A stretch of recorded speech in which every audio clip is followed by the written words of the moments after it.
Okay, so kumusta mga kaibigan? Recently, na-stress tayo dahil sa file recovery, no? Problema kasi natin mga kaibigan, nawala yung ating file recovery software. And we are looking for softwares online. Kasi nga, kailangan yun ng isang client natin. Kailangan nating i-recover. Hindi ko alam kung anong nangyari sa isa kong pro version ng software recovery tool. Pero yun lang, nag-browse tayo online. And look, event tayo. Siyempre, sa online kasi, pag meron tayong hinahanap mga kaibigan, kung ano yung gusto nating mahanap, regardless of anything, no, ida-download natin yan. Papasukin natin yung link sa kagustuhan na meron tayong makuhang software or mai-download natin yung isang program. So ito, tinamaan yung computer natin mga kaibigan. And ang tumama dito ay Trojan. Hindi natin pag-uusapan kung anong yung mga iba't ibang uri ng Trojan, no? Pero ang tumama sa akin is yung backdoor, in which by far is, I think, siya yung pinaka-dangerous, no? Ano ba ang pinaka-main na epekto ng Trojan sa ating computer? Virus, mga kaibigan, no? Modifying data, copying data, blocking data, deleting data, at parang ginagawa nilang prone for attacks yung ating PC o yung ating computer.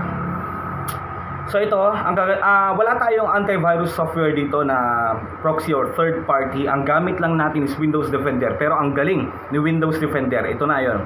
Ipapakita ko sa inyo mga kaibigan. Nag-download kasi tayo ng software recovery tool na i-download naman natin successfully. Pero ito na, kinaumagahan, ito na yung nagpapakita na problema sa ating computer. Pakita ko sa inyo. Yan. So bago tayo mag-proceed sa ating action mga kaibigan, tanggalin muna natin yung ating mga na-download, mga na-install na mga pinanggalingan ng Trojan dito. Ang dinownload ko kasi ito mga kaibigan. Putragis naman yan. Yung is-as. So uninstall lang natin ito mga kaibigan. Yan. Dapat ingat-ingat talaga tayo mga kaibigan, no? Buti na lang to, patapon tong desktop ko. Pwede ko lang din siyang i-full clean anytime. So yan, yung mga nakakainis. Uninstall muna natin siya mga kaibigan. So yan, pagka-open ko mga kaibigan, pakita ko sa inyo yung nagpapakita. Wala, as in pati performance nito yung apektado na mga kaibigan. Punta tayo sa virus and threat protection. Ito naman ang kagandahan ni Microsoft, no? Meron na siyang default antivirus blocker software. Pero yan, delikado rin kasi ito mga kaibigan. So, yan, kaya pala lagi nagpa-pop up to, hindi ko lang pinapansin. Yan, ito na yung nagpakitang mga threats mga kaibigan, no? Yan, si Trojan, backdoor type siya, no? Yan, nagpa-pop up, tapos ang status niya pinakamalala. Yan na, mga kaibigan, severe na yung kanyang status. So, gawin natin to without any third-party softwares. So, yan, pindutin natin dito mga kaibigan, press natin ang Windows key plus R. Yan, Windows key, tapos yung letrang R, tapos magpa-pop up yan. Yan. And then, type natin dito mga kaibigan ang MRT or malicious removal tool ni default yan ni Microsoft mga kaibigan, ni Windows. MRT, yan. Click natin ang enter or pindutin natin ang enter. Then hintayin natin mag-pop up dito yung ating malicious yan, nandito na. So yan, welcome to the Microsoft Windows Malicious Software Removal Tool. So click natin dito mga kaibigan ang next. And then i-full scan na natin. Meron tayong options dito mga kaibigan eh. Ayan, i-full scan natin para makita natin lahat, matanggal natin lahat yung mga para ma-detect lahat yung mga threats na meron sa ating unit. So yan, full scan. And then syempre this will take some time. Hintayin natin matapos to mga kaibigan. So scanning in progress na siya mga kaibigan.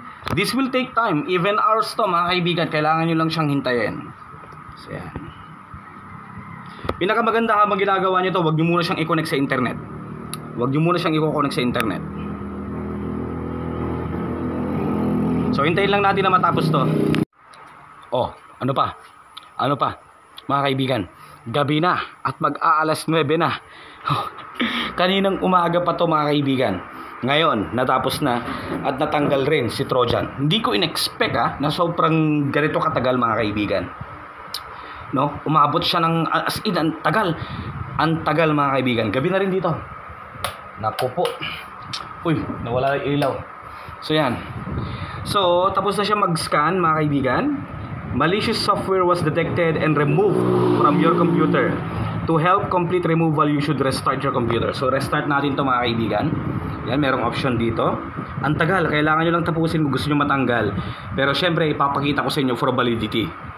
Kapag restart na tayo mga kaibigan, ngayon check natin kung meron pa yon na magpa-pop up sa virus and threat protection.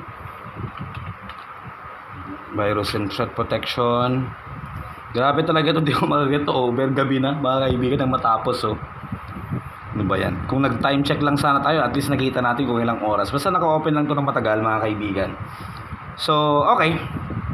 Okay na siya. Current threats.